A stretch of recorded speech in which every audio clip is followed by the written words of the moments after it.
The harsh cry of a red-tailed hawk pierced the Montana sky as Valentine Keller pressed a blood-soaked rag against Wyatt Kincaid's chest, her hands trembling, but her gaze steady. The wounded man lay on her kitchen table, his breathing labored, face pale as the moon that hung outside her cabin window. "Don't," he rasped, catching her wrist as she reached for the small glass bottle of precious laudanum. "Don't waste medicine on a dead man." Valentine's eyes flashed like summer lightning. "I'll decide that, Mr. Kincaid," she said, voice firm as iron despite the fear clutching at her throat. "And I've decided you're not dying today." The year was 1878, and the Montana Territory was as unforgiving as it was beautiful. Valentine had come west 3 years ago, following her father's death, to claim the small piece of land he'd purchased sight unseen. What she found was a rundown cabin at the edge of a small settlement called Cottonwood Springs, surrounded by endless sky and untamed wilderness. She'd learned to survive on her own, turning the cabin into something resembling a home, planting a garden, raising chickens, and establishing herself as the settlement's unofficial healer. Using knowledge passed down from her grandmother, people came to her with fevers, broken bones, and births, but never had she treated a gunshot wound so close to a man's heart. Valentine carefully cleaned away the dirt and blood from Wyatt's torso. The bullet had entered just below his left collarbone, missing his heart by mere inches, but it remained lodged dangerously close. His skin burned with fever beneath her fingertips. "Where did you learn doctoring?" he asked, voice strained as she worked. "My grandmother was a midwife back in Pennsylvania," she replied, concentrating on her task.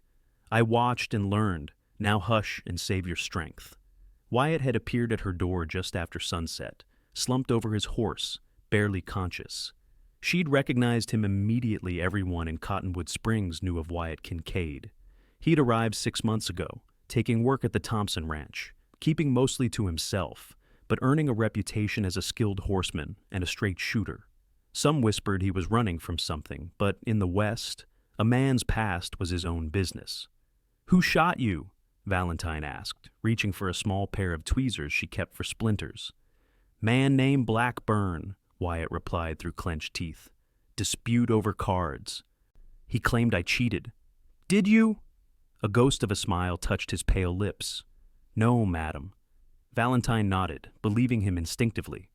She'd only exchanged brief words with Wyatt during his occasional trips into town, but something in his steady gaze had always struck her as honest.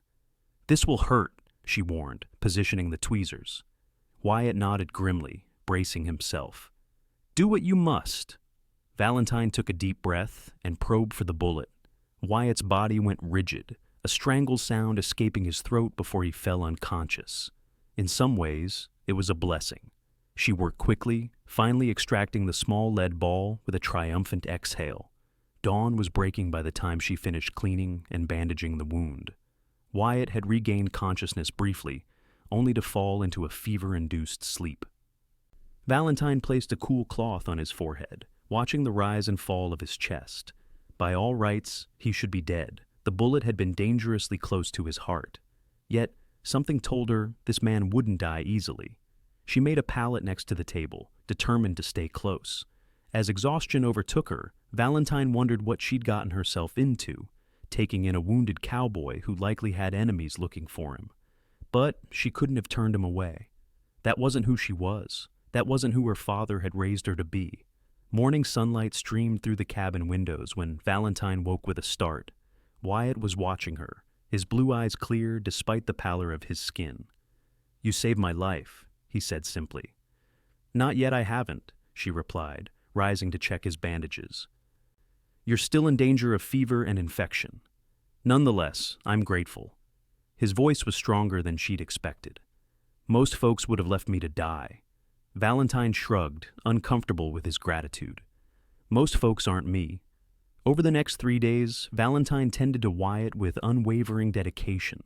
The fever came, as she'd feared, racking his body with chills followed by burning heat. During his delirious moments, he called out names Sarah, Thomas, Pa, and once, he wept for someone named Eliza. Valentine bathed his forehead with cool water and spooned broth between his cracked lips, willing him to fight.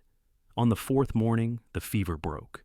Valentine found him awake, clear-eyed, watching a chickadee that had landed on her windowsill. "I thought I might die," he said without preamble. "You nearly did." Valentine checked his wound, pleased to see no signs of infection. "But you're too stubborn, it seems." A small smile tugged at his lips. "Been told that before." Valentine helped him sit up slightly, propped against her rolled quilts. "Are you hungry?" "Starving," he admitted. She fed him a simple meal of cornbread soaked in broth, taking care not to rush. As he ate, Valentine studied him properly for the first time. Wyatt Kincaid was perhaps 30, with sun-weathered skin and lines at the corners of his eyes that spoke of squinting into vast distances. His dark hair needed cutting, falling across his forehead in a way that made him look younger than she suspected he was. "You live alone here?" he asked between careful bites. Valentine nodded. "Since my father died. He bought this place but never made it here.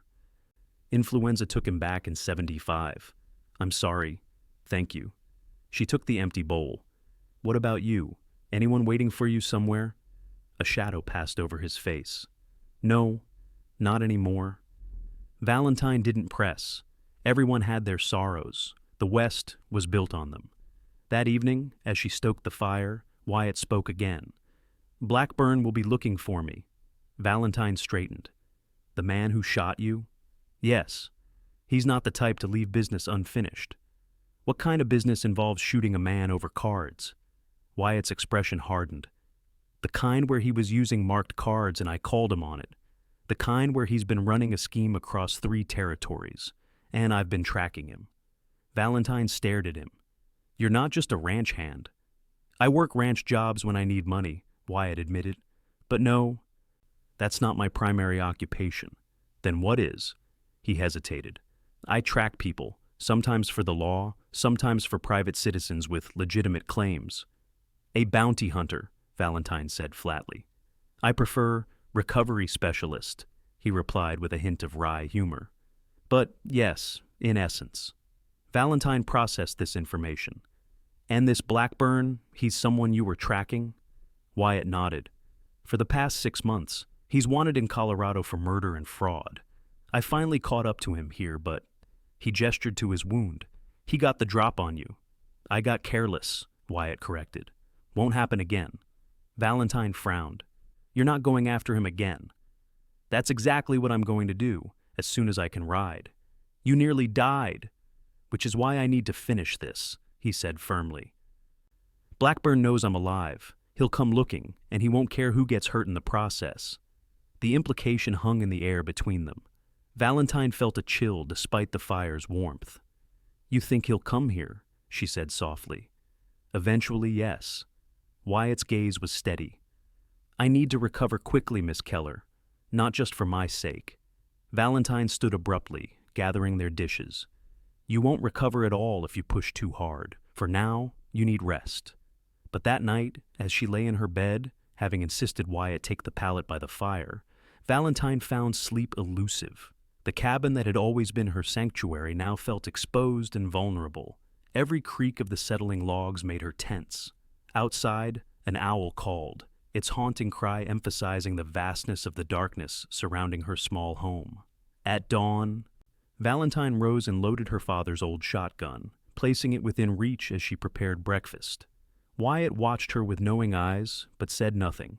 By the 7th day, Wyatt was strong enough to move around the cabin, though Valentine scolded him for doing too much. His wound was healing remarkably well, a fact she attributed to his robust constitution and her careful tending.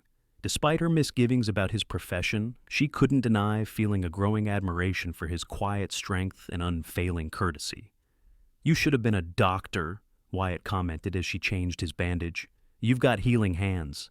Valentine felt her cheeks warm. "I'm just practical. Out here, you either learn to mend things, or they stay broken." "Is that your philosophy on everything?"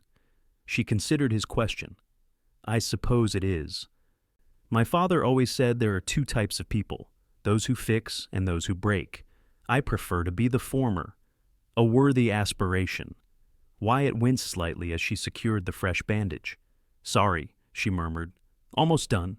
His hand covered hers briefly. You've nothing to apologize for. I owe you my life."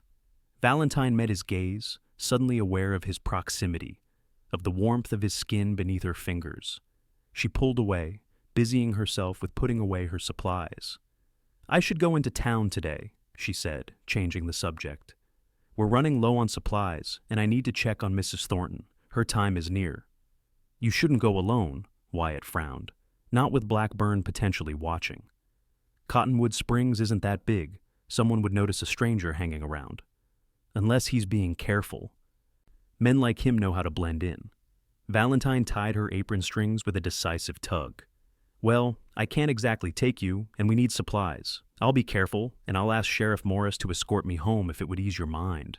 Wyatt looked like he wanted to argue further, but nodded reluctantly. "Take the shotgun, and be back before dark." The ride to town was uneventful, the early autumn day pleasantly warm. Cottonwood Springs was little more than a main street with a general store, saloon, blacksmith, small church, and a scattering of houses. Valentine tied her mare outside the store, shotgun secured in its saddle holster.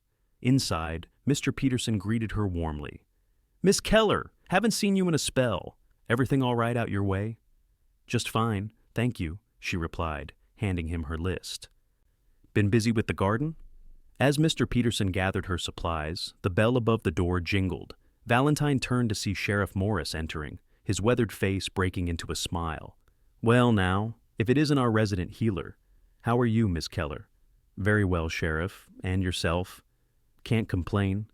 He leaned against the counter. "Say, you wouldn't happen to have seen Wyatt Kincaid recently? He hasn't shown up for work at Thompson's in over a week. Tom's getting worried." Valentine's heart quickened. "I'm afraid not. Perhaps he went to Helena. I heard him mention business there once." The sheriff studied her for a moment. "Maybe so. Strange, though. His horse is still in the stable, and he left his gear in the bunkhouse." Before Valentine could respond, Mr. Peterson returned with her supplies. "That'll be $2.45, Miss Keller." As Valentine counted out the money, the sheriff continued casually. "There's been some trouble over in Silver Creek. Man shot dead in a card game. Witnesses say the shooter headed this way." Valentine kept her expression neutral. "How dreadful. I hope you catch him." Sheriff Morris didn't look convinced by her nonchalance.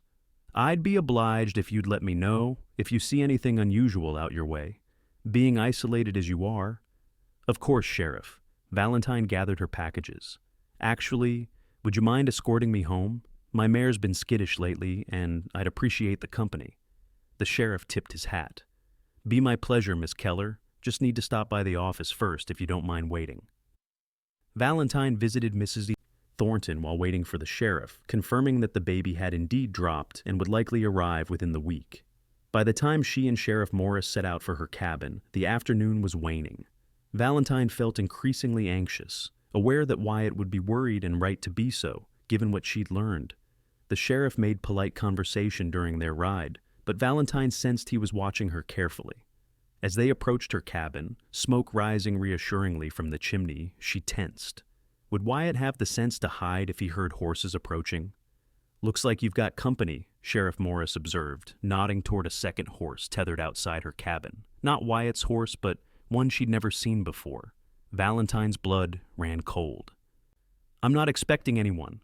The sheriff immediately became alert, hand moving to his gun. "Stay behind me." They approached cautiously. The cabin door stood partially open. Sheriff Morris dismounted, drawing his revolver. "Hello, the house," he called. No answer. Valentine slid from her mare, heart pounding. The sheriff motioned for her to stay back, but she ignored him, fear for Wyatt propelling her forward.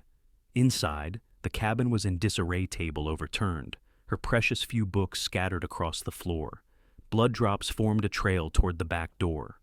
"Wyatt!" Valentine cried, forgetting herself. Sheriff Morris shot her a sharp look. "Wyatt Kincaid is here?"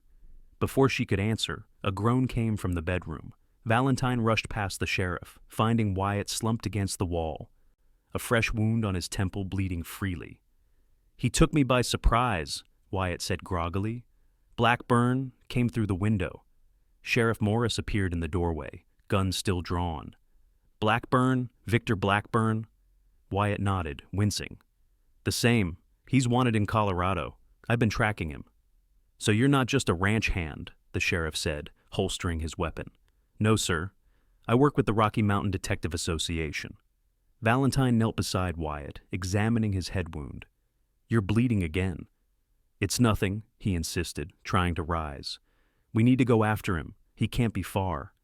You're not going anywhere, Valentine said firmly, pushing him back down. Sheriff Morris nodded agreement. She's right. You're in no condition to ride. I'll gather some men from town. Which way did he head? North, toward the pass, Wyatt replied. He's riding a bay with a white blaze. Sheriff, he's dangerous. Don't underestimate him. I've been wearing this star for 20 years, son. I know how to handle desperados. The sheriff turned to Valentine. You'll be all right here? She nodded, already tearing a clean cloth for Wyatt's wound. We'll be fine. Please be careful, Sheriff. After Morris departed, Valentine helped Wyatt to a chair, cleaning his new injury in the tense silence. You lied to the sheriff about me, Wyatt finally said. I didn't know what else to do, she replied, dabbing at the cut on his temple. I couldn't very well tell him I was harboring a wounded man. You could have. Morris is a good lawman. He would have understood.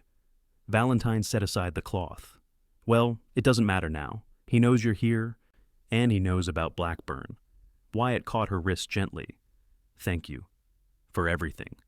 Their eyes met, and something shifted between them, a recognition, perhaps, of the unusual bond that had formed over the past days. Valentine found herself acutely aware of the rough warmth of his fingers against her skin, of the steady depth in his gaze. A sudden gust of wind rattled the window, breaking the moment. Valentine pulled away, busying herself with straightening the overturned furniture. Do you think the sheriff will catch him? She asked. Wyatt sighed. I hope so. But Blackburn is cunning. He's evaded capture for over a year. What will you do if he escapes again?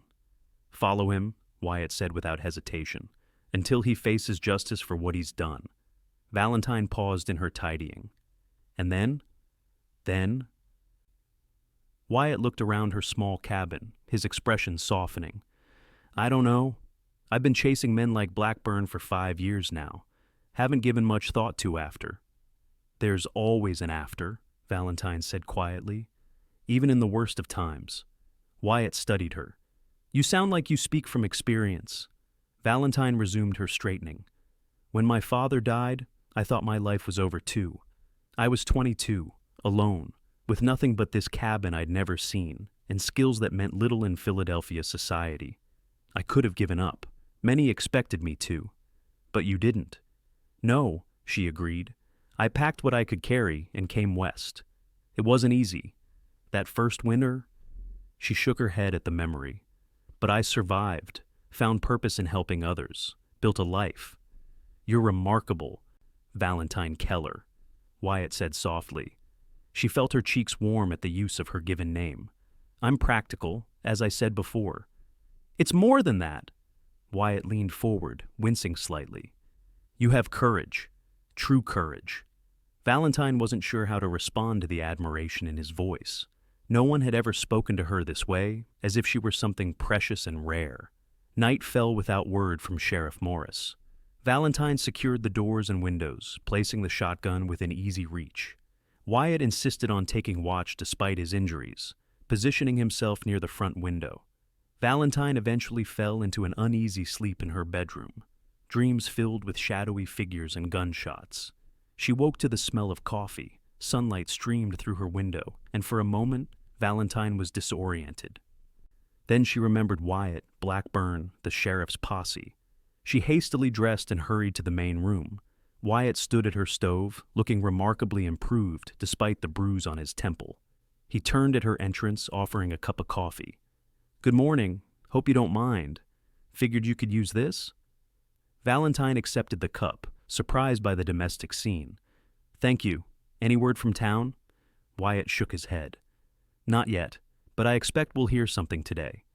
They shared a simple breakfast, falling into an easy conversation that ranged from Wyatt's childhood in Kansas to Valentine's dreams of expanding her garden to include medicinal herbs. My grandmother could cure almost anything with the right plants, Valentine explained, warming to her subject. I've been collecting her recipes and experimenting with local flora. Is that how you knew how to treat a gunshot wound? Your grandmother's teachings? Valentine hesitated. Partially, but I've had some practice. During the war, I volunteered at a hospital in Philadelphia. I was young, but they needed all the help they could get. Understanding dawned in Wyatt's eyes. That's where you learn to extract bullets, she nodded. I assisted the surgeons. It was educational. And horrific, I imagine. Yes, she admitted. But necessary, like most difficult things in life. The sound of approaching horses interrupted their conversation. Valentine moved to the window cautiously, relieved to see Sheriff Morris leading a small group of men. It's the sheriff, she reported, opening the door as they dismounted. Sheriff Morris removed his hat as he approached, his expression grave. Miss Keller, Mr. Kincaid. We tracked Blackburn to the pass, but lost him in the darkness. Set out again at first light and found signs he'd headed east, toward the territorial border. Wyatt's jaw tightened. He's running. Appears so. The sheriff glanced between them. I've sent telegrams to neighboring jurisdictions. With luck, they'll apprehend him before he gets far. And if they don't? Valentine asked. Sheriff Morris sighed. Then Mr. Kincaid here might need to resume his tracking once he's healed. Speaking of which, he fixed Wyatt with a stern look. I confirmed your story with the Rocky Mountain Detective Association. They were mighty relieved to hear you're alive. Said you should have checked in weeks ago. Wyatt had the grace to look sheepish. I was close to Blackburn. Didn't want to risk spooking him. Well, you're officially deputized now. The county will cover your medical expenses and provide a stipend during your recovery. The sheriff turned to Valentine. And you, Miss Keller, will receive compensation for your care and inconvenience. Valentine shook her head. That's not necessary. It is, Morris interrupted firmly. You've done a service to law enforcement, and you'll be properly acknowledged for it. After the sheriff departed with promises to keep them informed, Valentine found herself alone again with Wyatt, a strange new awkwardness between them. Seems I'll be imposing on your hospitality a while longer, Wyatt finally said. You heard the sheriff. It's not an imposition if I'm being paid, Valentine replied, attempting humor. Wyatt didn't smile. Is that what this is to you now? A job? The question caught her off guard. No, of course not. I just meant... I know what you meant. Wyatt ran a hand through his hair, wincing when he brushed his temple wound. Forgive me, I'm not at my best. Valentine moved closer, concern overriding awkwardness. You should rest. You've been up all night and had another injury on top of your gunshot wound. I've had worse. That doesn't make it better. She took his arm, guiding him to the bedroom. Sleep. Doctor's orders. To her surprise, Wyatt obeyed without further argument, stretching out on her bed with a sigh. Valentine turned to leave, but his voice stopped her. Valentine! She looked back. Wyatt's eyes were already closing with exhaustion, but he managed to say, Thank you for deciding I wasn't going to die. The next 2 weeks established a routine between them. Wyatt's strength returned gradually, and he began helping around the cabin, chopping wood, repairing the loose shutters Valentine had been meaning to fix, even building a new chair to replace one broken during Blackburn's intrusion. Word came from Sheriff Morris that Blackburn had indeed crossed the territorial border, but authorities in Dakota were on alert. The immediate danger seemed to have passed, but Valentine still found herself watching the horizon, jumping at unexpected sounds. Wyatt noticed her unease. He won't come back, he assured her one evening, as they sat on her small porch, watching the sunset paint the distant mountains gold and crimson. Blackburn's a coward at heart. He runs from real confrontation. You seem very certain about the nature of a man who shot you and left you for dead, Valentine observed. A shadow crossed Wyatt's face. I've been tracking him for nearly a year. I know how he thinks, how he operates. Why? Valentine asked the question that had been on her mind since learning of Wyatt's profession. Why dedicate your life to hunting men like him? Wyatt was silent for so long, she thought he might not answer. When he finally spoke, his voice was low, controlled, but Valentine heard the pain beneath it. My wife and son were killed 3 years ago in Denver, stagecoach robbery. The men responsible were never caught by local law enforcement. I tracked them down myself, one by one. Valentine's hand covered her mouth. Wyatt, I'm so sorry. Eliza was 26, Thomas was 4. His eyes were fixed on the darkening mountains. After I found the last man, I realized I had a talent for tracking. Decided to put it to use helping others get justice they might otherwise be denied. Valentine reached out impulsively, covering his hand with hers. Your family would be proud of you. Wyatt turned his hand to clasp hers, a gesture of gratitude for her understanding. They sat in companionable silence as the first stars appeared, neither acknowledging yet both acutely aware of their joined hands and what that simple touch might represent.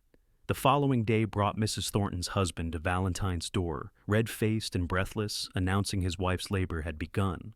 Valentine quickly gathered her midwifery supplies, instructing Wyatt on caring for himself during her absence. I'm not completely helpless, he reminded her with a small smile. Go, bring another life into the world. Valentine hesitated at the door. I might be gone overnight.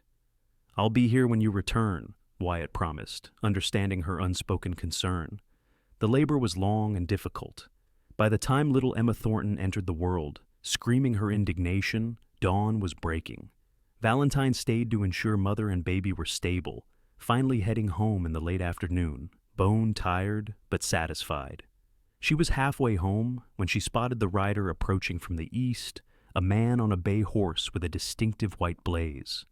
Blackburn. Valentine's heart lurched. She pulled her mare off the trail into a stand of aspen, praying she hadn't been seen. Through the trembling leaves, she watched as Victor Blackburn rode steadily toward Cottonwood Springs, toward her cabin, where Wyatt waited, unaware. She needed to warn him, but Blackburn was between her and home, and if she revealed herself, she'd lose any advantage of surprise. Valentine calculated quickly. If she cut across Miller's Creek, she might be able to circle around and reach the cabin before Blackburn. The detour was treacherous, the creek swollen from recent rains, the banks slick and steep. Valentine's mare balked at the crossing, but she urged her forward, desperation lending her strength. Water rose to her stirrups as they forded the rushing stream, the horse struggling against the current. On the far bank, Valentine spurred her exhausted mare to a gallop, taking a rarely used hunting trail that wound through dense pine forest. Branches whipped at her face and arms as she rode, the gathering darkness making the path increasingly difficult to follow. Finally, she broke through the trees behind her cabin. No horses were visible out front. Either Blackburn hadn't arrived yet, or he'd hidden his mount to approach on foot. Valentine tethered her mare in the small lean, two behind the garden, and crept toward the cabin, drawing her father's revolver from her saddlebag. A light burned in the window. Valentine approached cautiously, heart thundering in her chest. Through the glass, she could see Wyatt seated at the table, calmly cleaning his gun by lamplight, apparently unaware of any danger. She tapped lightly on the back door. Instantly, Wyatt was on his feet, gun raised toward the sound. Valentine pushed the door open slowly, hands visible. "It's me," she whispered. "Blackburn is coming. I saw him on the road." Wyatt's expression hardened. "Get inside. Lock the door behind you." Valentine slipped in, securing the door. "What are we going to do?" "We," Wyatt emphasized, checking his ammunition, "aren't doing anything. You're going to hide in the root cellar while I deal with Blackburn." "Absolutely not," Valentine protested. "You're still recovering, and this is my home." "This isn't up for debate, Valentine. Blackburn is dangerous." "So am I," she interrupted, raising the revolver. "And unlike you, I haven't recently been shot." Wyatt stared at her, clearly torn between admiration and exasperation. Before he could respond, a floorboard creaked on the porch. They both froze, eyes locked in silent communication. Wyatt moved to one side of the front window, motioning for Valentine to take position by the back door. She nodded, understanding his strategy: create a crossfire, leave Blackburn no escape route. A knock came at the front door, casual, as if from a neighbor. "Hello? Anybody home? My horse has gone lame, and I could use some assistance." Valentine recognized the voice from her brief encounter with Blackburn in town before he'd shot Wyatt. His tone was friendly, persuasive, the voice of a confidence man used to talking his way into people's trust. Wyatt remained silent, pistol ready. The doorknob turned slowly, then stopped locked. "I know you're in there, Kincaid," Blackburn called, his voice hardening. "I saw the light. Let's finish our business like gentlemen." Still, Wyatt didn't respond. Valentine held her breath. Finger tensed on the trigger of her revolver. A moment of silence, then the crash of breaking glass as Blackburn fired through the window. Valentine ducked instinctively as splinters flew. Wyatt returned fire immediately, his shot answered by a grunt of pain from outside. "You'll pay for that," Blackburn snarled. Gunfire erupted again, bullets splintering the door and window frame. Valentine crawled toward the back of the cabin, away from the line of fire. Wyatt moved with practiced efficiency, changing position between shots to confuse his opponent. A sudden crash came from Valentine's bedroom, Blackburn breaking in through the side window. She spun toward the sound, raising her revolver just as a dark figure lunged through the doorway. Valentine fired without hesitation. The figure stumbled, but kept coming. She fired again, and this time Blackburn fell to one knee, clutching his shoulder. In the dim light, she could see blood spreading across his shirt. "You shot me," he said, sounding almost surprised. "A woman shot me." "This woman will shoot you again if you move," Valentine replied, steadying her aim despite her trembling hands. Wyatt appeared behind her, his own gun trained on Blackburn. "It's over, Victor. Drop your weapon." Blackburn's face contorted with hatred. "It's never over." With surprising speed, he raised his gun toward Valentine. Two shots rang out simultaneously, one from Wyatt's gun, one from Valentine's. Blackburn collapsed backward, his unfired weapon clattering to the floor. The silence that followed seemed deafening.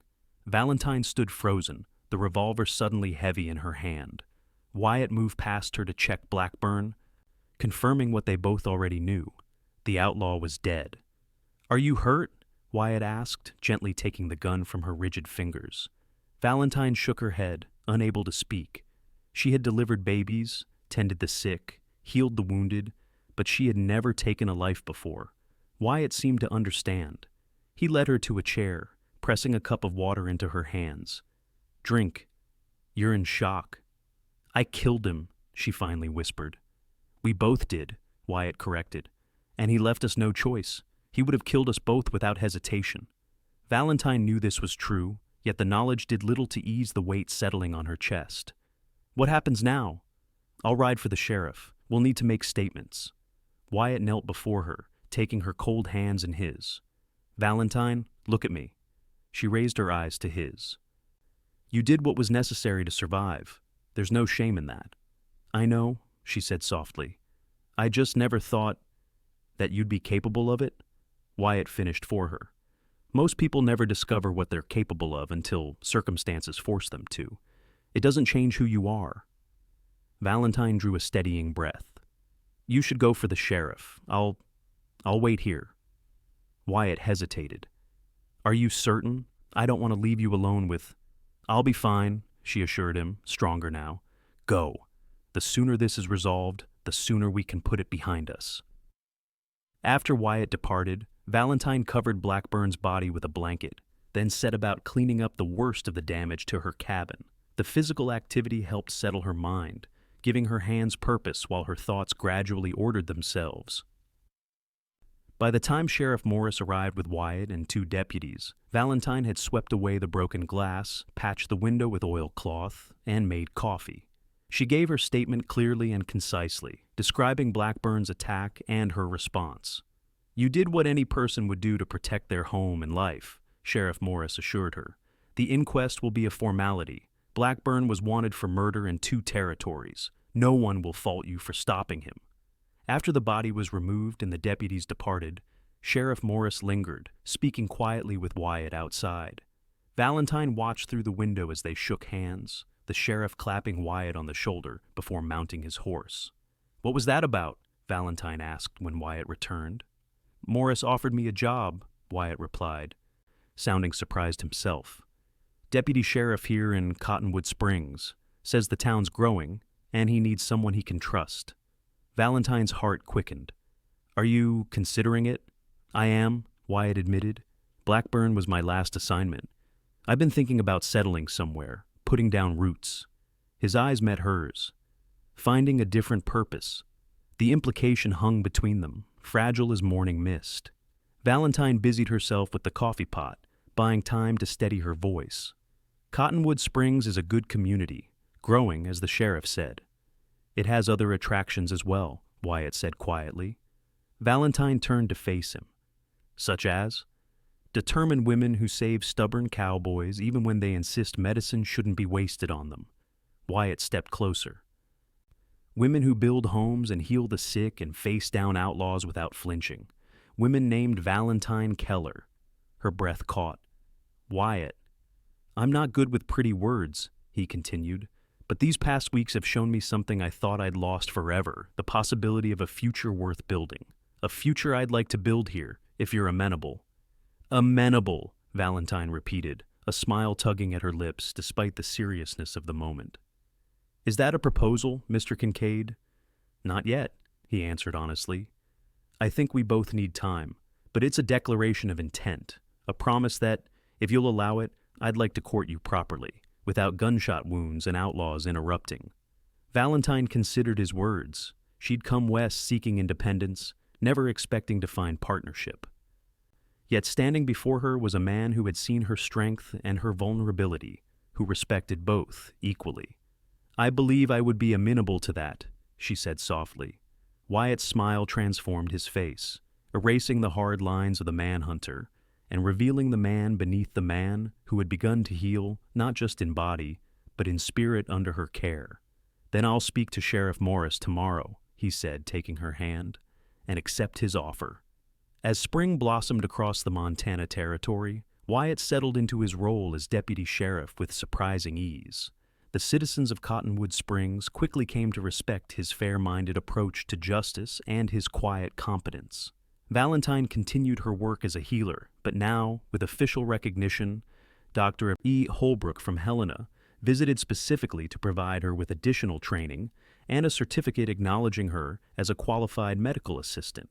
With Wyatt's encouragement, she expanded her garden of medicinal herbs and began documenting her grandmother's remedies combined with local knowledge in a leather-bound journal. Their courtship progressed with deliberate care.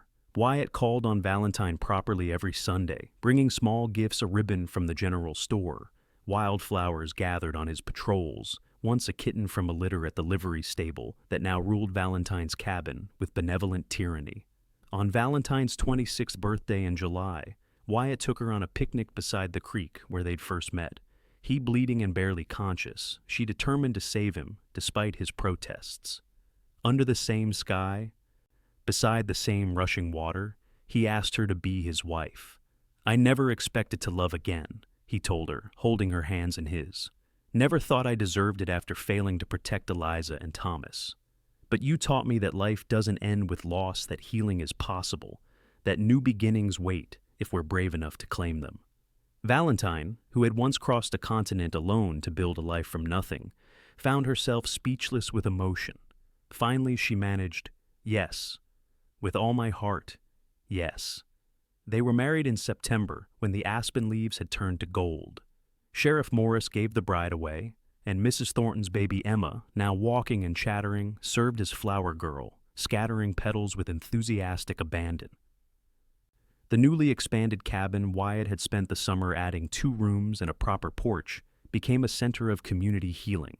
Valentine continued her practice, now with Wyatt's full support, while he served as deputy sheriff with distinction.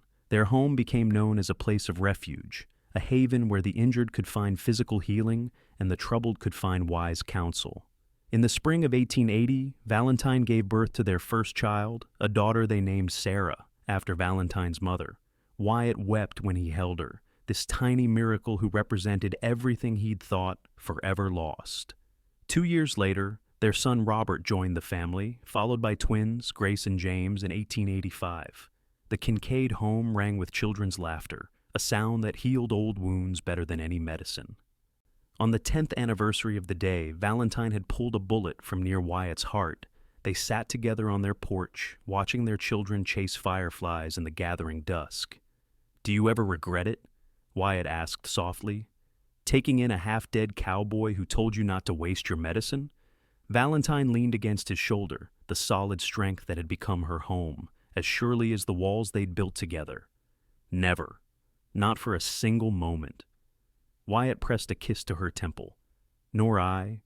You decided I wasn't going to die that day, and in doing so, you gave me life in ways neither of us could have imagined. I'll always decide that, Valentine promised, twining her fingers with his. Every day, for all our days.